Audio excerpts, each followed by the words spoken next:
Do you know what is crazy about the healthcare system? The amount of people coming into the emergency rooms has risen 44% from 1990 to 2010. This is a drastic climb, yet no one seems to notice that it's an issue. That information is found from the National Center for Health Statistics on March 29th. At some point in your life, you or someone you know will have to go to the emergency room. So having an emergency room that works smoothly is vital. I've been to the emergency room myself, and I've also had to take someone else to the emergency room. So I've been on both sides of the spectrum. I've been the one receiving care, and also the one watching someone else receive care. Although some people may have not noticed, the amount of people going into the emergency rooms have increased. If this system was better managed, we could have a much smoother ER. So today we're here to change the way you view the healthcare system, more specifically, your emergency room visits. We will look at how this became an issue for us, the cause of this issue, and the solution. An issue that needs to be addressed. So how did we decide that this was an issue that needed to be talked about? What got the ball rolling for me was actually witnessing the problem firsthand.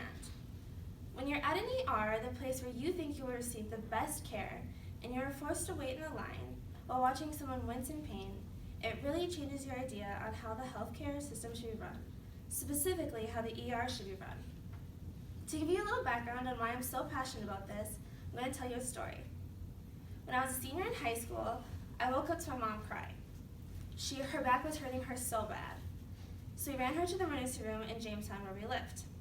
They ran her through an MRI machine and found out that she had herniated a disc in her back, and it was pinching a nerve, which was what causing the excruciating pain. They told us we would have to take her to Fargo, which was an hour-and-a-half drive, because they didn't have enough sufficient technology there in Jamestown.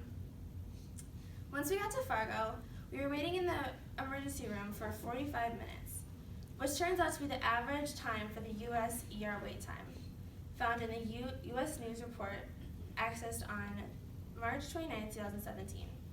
While sitting, I started asking other people why they'd come in. I got lots of different answers, but here are some that stuck out.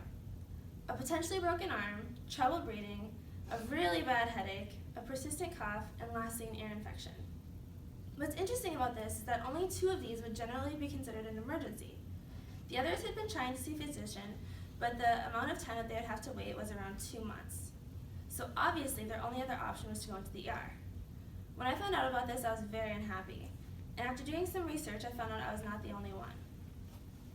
The cause of the problem. You might be thinking, okay, we see there's a problem, but what do you expect us to do about it? Well, of course, this problem is a very simple one.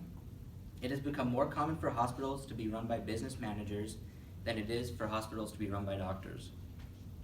Out of nearly 6,500 hospitals in the US, only 235 of them are run by doctors.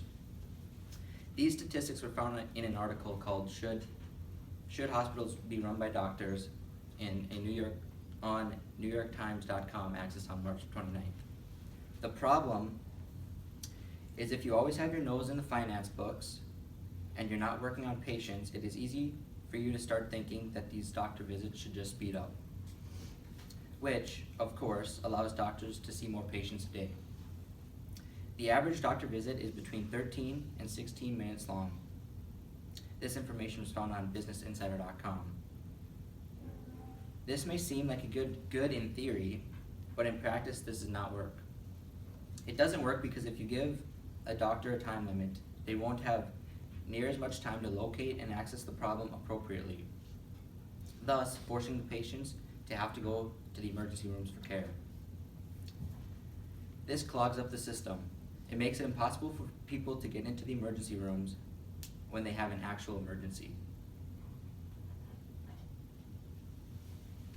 The solution. The best part about this problem is that the solution is an easy one, or it could be if we make it. The sum of the problem is that people can't get in to see their physicians. Physicians now have a quota to reach, meaning they have a certain amount of patients to see in a certain amount of time. And let me tell you, that's a lot of patients and not a lot of time. The result is the doctors don't have enough time to figure out a solution. So they ask some questions and throw some general antibiotics your way. Naturally, people's problems do not get fixed, so they keep coming in, which is why clinics and walk-ins are so flooded with people all the time. This is when people start looking for other options for care.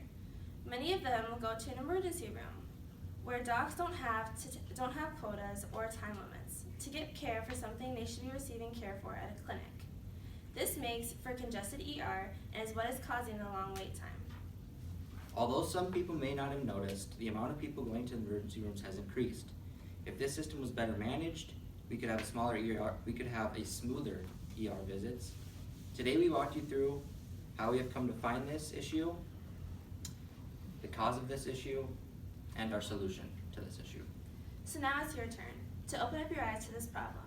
We aren't asking you to go around and change the healthcare system across the nation, but we are asking you to realize that it's a problem and people's lives are at stake.